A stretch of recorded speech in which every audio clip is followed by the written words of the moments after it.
बड़े बुजुर्गों की एक कहावत है, यदि घर में सुख शांति और यहीं पर स्वर्ग है, और अगर घर में कलेश है, लड़ाई झगड़ा है, तो यहीं पर आदमी के लिए नरक बन जाता है। ये कहानी आखिर तक सुनने के बाद आपको कुछ ऐसे नुस्खे पता चलेंगे जिससे आप अपने घरेलू जीवन सुख और शांति से बिता सकते हैं। तो चलिए इस कहानी की शुरुआत करते हैं। एक बार गौतम बुद्ध से किसी ने पूछा कि परिवार में झगड़े क्यों होते हैं? क्या सब सहमति से मिलजुल कर प्रेम से नहीं रह सकते? इस पर बुद्ध मुस्कुराए और बोले, देखो, संसार इसी का नाम है। यहाँ जो होता है वो दिखाई नहीं देता, जो नहीं होता वही दिखता है। सबसे ज्यादा प्रेम की बातें इसी संसार में देखने को मिलेगी, लेकिन वास्तव में कोई किसी से प्रेम करता ही नहीं है। क्या आप किसी से प्रेम करते हैं? तो शायद एक पल के लिए आप सोच में पड़ जाएंगे, क्योंकि प्रेम एक ऐसी चीज है जो शांति लाती है। लेकिन क्या आपके आसपास, आपके परिवार में शांति है? बुद्ध आगे बोले, मैं तुम्हें एक घटना के बारे में बताता हूँ। बहुत समय पहले मगध राज्य में एक व्यक्ति के परिवार में बहुत अशांति चल रही थी। उस व्यक्ति की पत्नी और उसकी माँ आपस में लड़ती झगड़ती रहती। वह व्यक्ति इन दोनों के झगड़े में ही बावला हुआ जा रहा था। वह घर में शांति चाहता था, तो उसने पत्नी को समझाया। तब पत्नी और उसके बीच में झगड़े हुए। फिर उसने अपनी माँ को समझाया। तब माँ को लगा कि लड़का हाथ से निकला जा रहा है। माँ और बेटे के बीच भी झगड़े हुए।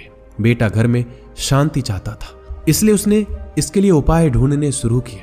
तब किसी ने उसे बताया कि ऊंचे पहाड़ की एक चोटी पर एक गुफा में एक तांत्रिक बाबा रहते हैं, जो तुम्हारी समस्या का समाधान अवश्य कर देंगे। वह व्यक्ति उस ऊंचे पहाड़ की चोटी पर जा पहुंचा।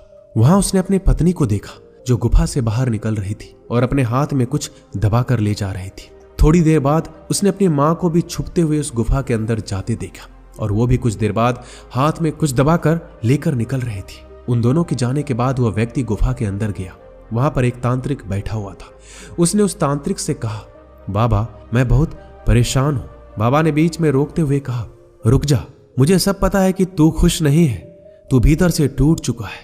तेरे परिवार वाले तेरी बात नहीं सुनते। तेरी आर्थिक स्थिति भी ठीक नहीं है। बाकी सब खुश है, बस तेरे घर में ही दुख उत्पन्न हो रहा है। क्या मैंने ठीक कहा? बाबा के मुख से ये बातें सुनते ही व्यक्ति बाबा के चरणों में गिर गया और उसने कहा, बाबा की जय हो। बाबा, आप ही मेरी समस्या का समाधान कर सकते हैं। बाबा ने उसे कुछ राख उठाकर दे दी और कहा कि इसे अपने परिवार वालों के भोजन में या पानी में मिलाकर पिला देना। सब उचित होगा, सब ठीक होगा, खुशियां लौट आएगी, सब तेरे नियंत्रण में होगा। व्यक्ति बोला, बाबा की जय हो, बाबा की जय हो, कहते हुए वहां से वापस जाने लगा। तभी बाबा ने कहा कि कुछ पाने के लिए कुछ त्याग करना पड़ता है। बाहर एक दान पात्र रखा है, जितना ज्यादा त्याग करोगे उतनी ही ज्यादा मनोकामना पूरी होगी। व्यक्ति ने कहा, मैं समझ गया हूं बाबा। उस व्यक्ति ने बाहर रखे दान पात्र में अपनी जेब में रखा सारा धन डाल दिया और हाथ में वो राख दबाकर वापस घर आ गया। घर में आज सब लोग बहुत खुश थे, एक दूसरे की तरफ देखकर मुस्कुरा रहे थे। शाम को बहू ने सास के लिए अपने पति के लिए खाना परोसा और अपने सामने दोनों को खाना खिलाया और बहुत खुश हुई, क्योंकि उसने उसी भोजन में वो राख मिला दी थी जो बाबा के पास से लाई थी। माँ ने भी अपने बेटे और बहू को दूध गर्म करके दिया। वो भी बहुत खुश हुई, क्योंकि माँ ने भी उस राख को दूध में मिला दिया था जो बाबा के पास लेकर आई थी। बेटे ने भी रात को माँ और पत्नी के लिए जूस बनाया और उसमें राख मिला दी। उन दोनों को जूस पिलाकर बेटा भी बहुत खुश हुआ। कुल मिलाकर आज तीनों परिवार में खुश थे। सब के सब अगली सुबह अपने परिणाम की उम्मीद में थे। बहू सुबह उठी और सास के पास गई और कहा, चलो उठो, मेरे लिए खाना बनाओ।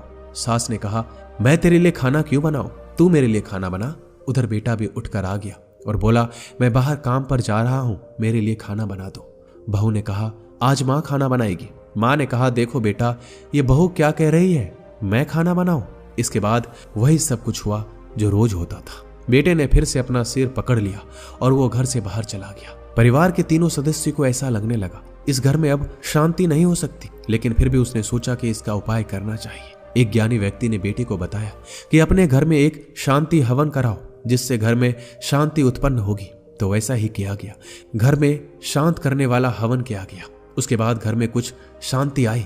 कुछ दिन सब कुछ ठीक चलता रहा, लेकिन फिर से छोटी मोटी खटपट शुरू हो गई और एक दिन फिर से बड़ा हंगामा खड़ा हो गया। उस व्यक्ति का मन बहुत उदास हो गया।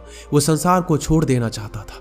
उसका मन आत्महत्या करने के लिए उत्सुक हो रहा था। उसने अपने आप को समाप्त करने के लिए, खत्म करने के लिए घर से निकला। रास्ते में उसने गुरु का आश्रम देखा और वो आश्रम में चला गया। वहां गुरु के पास पहुंचा और गुरु को अपनी सारी समस्या बताई। गुरु ने कहा, इसमें आत्महत्या करने जैसा तो कुछ भी नहीं है। यही तो संसार है। संसार में हो तो संसार को जियो, इससे भागो मत। मैं जो तुम्हें बता रहा हूं वैसा अपनी पत्नी और मां से कहना, सब ठीक होगा।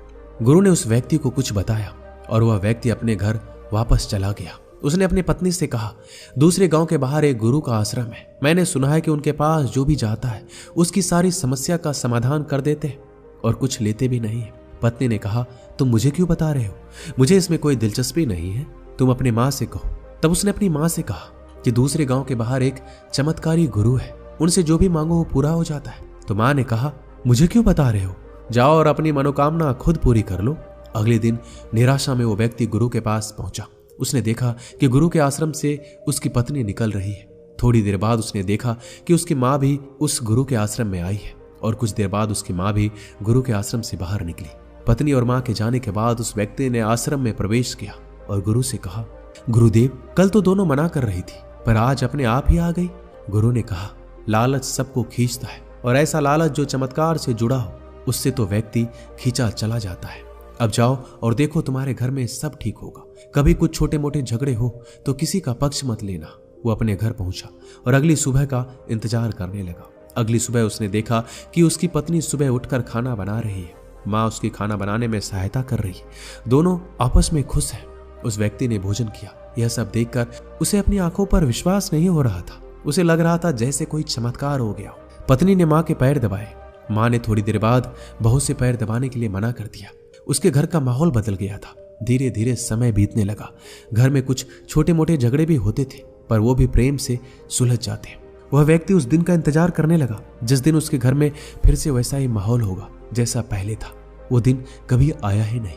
1 वर्ष बीत गया। इस बीच परिवार में कई मुसीबतें आई पर परिवार के तीनों सदस्य ने मिलकर उसे सुलझा लिया।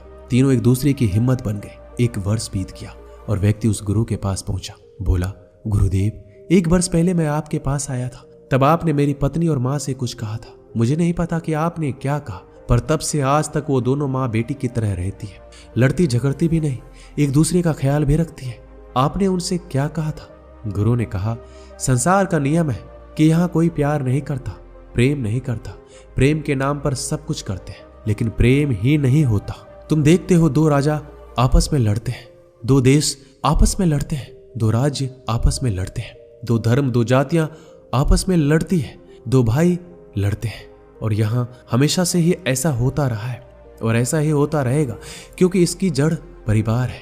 परिवार में प्रेम नहीं है बल्कि कब्जा करने की प्रवृत्ति है। हम एक दूसरे पर कब्जा कर लेना चाहते हैं। हम एक दूसरे को जीत लेना चाहते हैं। हम अधिकार जमा लेना चाहते हैं। हम सामने वाले को खुला नहीं छोड़ना चाहते, स्वतंत्र नहीं छोड़ना चाहते। एक युद्ध जो विश्व के स्तर पर चलता है, 2 राज्यों के बीच चलता है, वही युद्ध परिवार के 2 सदस्यों के बीच भी चलता रहता है। और यही हम बचपन से सीखते हैं। राजनीति की शुरुआत परिवार से की जाती है। व्यक्ति ने कहा, गुरुदेव, मैं आपकी बात समझ गया हूँ, आप सही कहते हैं, पर आपने मेरी पत्नी और मेरी माँ से ऐसा क्या कहा कि वो सुधर गई? गुरु ने मुस्कुराते हुए कहा, मैंने तुम्हारी पत्नी से कहा था अगर तुम अपनी सास और अपने पति को 1 वर्ष तक खुश रखोगी, उनकी सेवा करोगी, तो तुम्हारी सास और तुम्हारे पति तुम्हारे कब्जे में आ जाएंगे। यही बात मैंने तुम्हारी माँ से भी कही कि अगर वो अपने बहू और अपने बेटे का ध्यान रखेगी तो बहू और उसका बेटा उसके कब्जे में आ जाएंगे। व्यक्ति ने कहा, लेकिन गुरु 1 वर्ष तो हो गया, इसका मतलब यह है कि वह फिर से उसी प्रकार से लड़ाई झगड़ा करेंगे। गुरु ने कहा, डरो नहीं, ऐसा नहीं होगा। इस 1 साल में उन दोनों में एक दूसरे को बहुत जाना है, समझा है, उनके बीच में प्रेम बढ़ा है। कब्जा करने की जो प्रवृत्ति है वो कम हो गई है, या तो हो सकता है कि खत्म ही हो गई हो। उन्हें एक दूसरे पर भरोसा है कि बुरे समय पर भी एक दूसरे का ख्याल रखेगी। तो ऐसा कुछ नहीं होने वाला। उस व्यक्ति ने गुरु का धन्यवाद किया और वहां से चला गया। हमारे जीवन में भी ऐसा ही होता है। कब्जा करने की प्रवृत्ति हम सभी में होती है, जिसे हम प्रेम का नाम देते हैं। वास्तव में वो जंजीरों के अलावा कुछ नहीं होता। इसलिए परिवार में झगड़े बढ़ते हैं। हम ना एक दूसरे को समझना चाहते हैं, ना ही जानना चाहते हैं। हम हमेशा यही चाहते हैं कि सामने वाला हमें समझे, हमारी बात माने। इसके उल्टे अगर हम एक दूसरे को समझना शुरू कर दें, एक दूसरे का ख्याल रखना शुरू कर दें और एक दूसरे की जरूरतों को पूरा करें, तो हमारे अंदर से कब्जा करने की प्रवृत्ति समाप्त हो जाती है। त्याग और प्रेम की प्रवृत्ति बढ़ने लगती है, जिसमें शांति होती है। तब वो वास्तव में परिवार होता है, क्योंकि किसी भी मुसीबत में परिवार एक साथ होता है, इकट्ठा होता है। वक्त पर जो इकट्ठा हो जाए वही परिवार होता है, और वक्त आने पर बिखर जाए वो परिवार नहीं होता, बल्कि राजनीति का अखाड़ा होता है। इसलिए अपने बच्चों को ऐसे संस्कार दीजिए कि वो प्रेम सीखे, कब्जा करने की प्रवृत्ति नहीं। उनके सामने किए गए अपने कर्मों को देखिए, क्योंकि आपके कर्मों से ही आपके बच्चे सीखते हैं। यदि परिवार को एकजुट रखना है तो आपसी प्रेम के साथ ही यहाँ बताई जा रही इन सभी बातों का भी ध्यान रखना जरूरी है। पहली बात, परिवार में प्रेम बनाए रखना जरूरी है। सभी सदस्यों को अहंकार का भावना छोड़ना होगा। खुद के सुख को महत्व ना देते हुए सभी सदस्यों के सुख को ध्यान में रखना जरूरी है। दूसरी बात, परिवार के सदस्यों पर अधिकार जताएं, लेकिन अधिकार जताने का तरीका ऐसा नहीं होना चाहिए कि दूसरे सदस्य हमारे सामने डरे हुए दिखाई दे। यदि लंबे समय तक ऐसा डर रहेगा तो आपसी प्रेम धीरे धीरे कम हो जाएगा। तीसरी बात, जीवन साथी, बच्चों और घर के अन्य सदस्यों के लिए विश्वास अटूट होना चाहिए। जिस रिश्ते में विश्वास नहीं होगा वह लंबे समय तक टिक नहीं पाएगा। और आखिरी बात, परिवार में खुलापन होना चाहिए। सभी सदस्यों को सही और गलत बात बताने की आजादी होना जरूरी है, और किसी भी बात पर मतभेद हो तो परिवार के हित को महत्व देते हुए सभी मतभेद आपस में सुलझा लेना चाहिए।